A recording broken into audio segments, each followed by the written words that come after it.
Good evening, everyone, or good morning, depending on when you listen to this. It's going on about 9:30 here on Tuesday evening. And so time marches on. Well, I went to the doctor today, and I was continuing to have major challenges with my feet.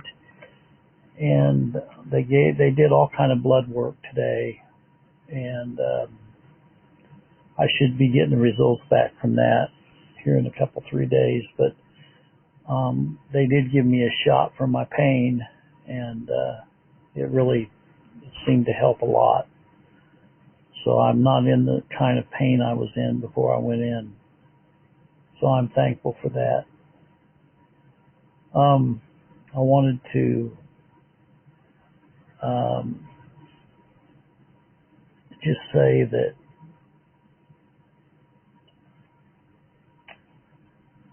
the Apostle Paul was very strong on the doctrines of election and predestination. And I had Richard Bennett tell me one time that the 2 chapters in the Bible that God used to bring him out of the Catholic Church and into saving grace was the first 2 chapters of Ephesians. And if I ever get discouraged in my walk, I often find myself going back to those first 2 chapters of Ephesians for comfort and encouragement.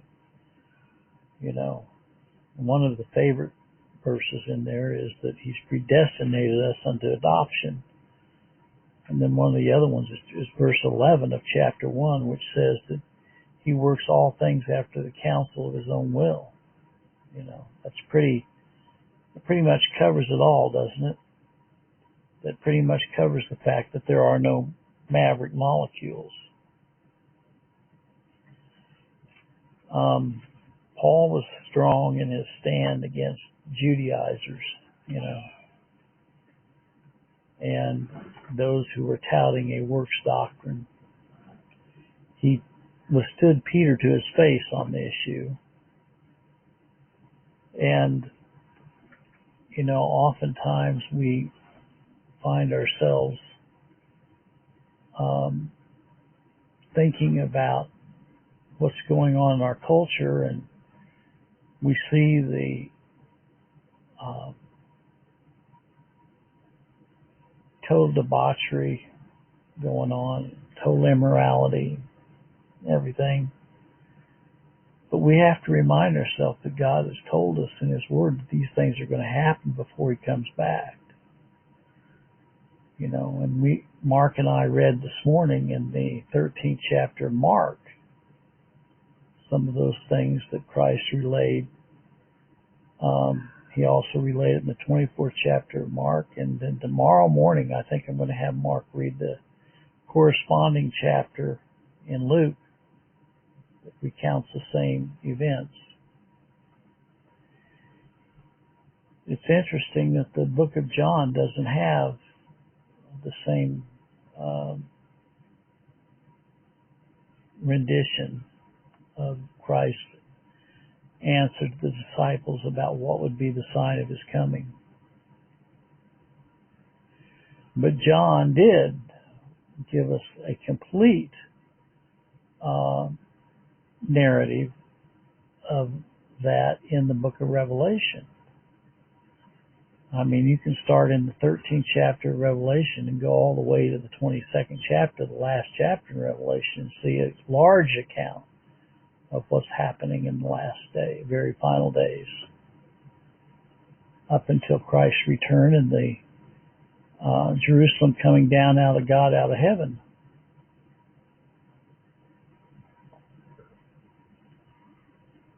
Well, I had a good conversation with Walt Stickle tonight.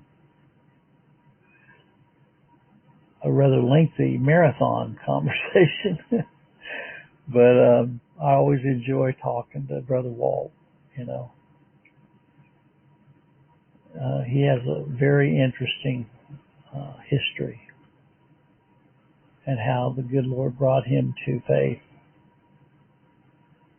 And when the good Lord brings us to faith, he doesn't leave us. He's with us on a daily basis. Underneath us are his everlasting arms. It's called the preservation of the saints.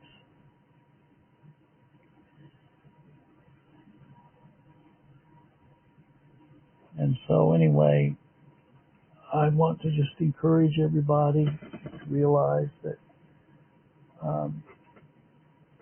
there is great hope for the believer. Great hope. And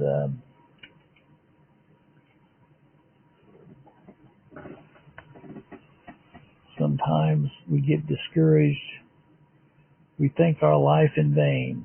We're tempted then to murmur and of our lot complain. But then I think of Jesus and all he's done for me, and I cry, O Rock of Ages, hide thou me. O Rock of Ages, hide thou me. No other refuge have I but thee. When life's dark veil I wander, far, far from thee, I cry, O Rock of Ages, hide thou me. Well,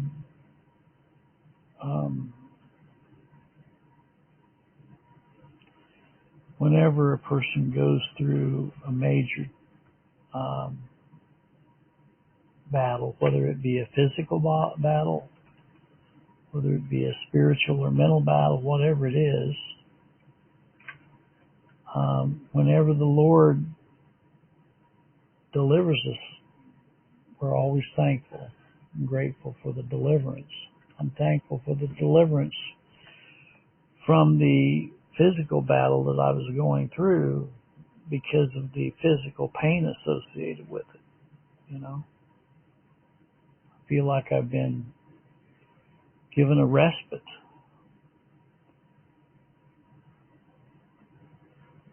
We are all going to die unless Christ comes back first. And so these physical lives are unsustainable. They are not sustainable, you know. And the older you get, the more you're reminded of that on a daily basis, because you see evidence of the fact of your body wearing out, you know.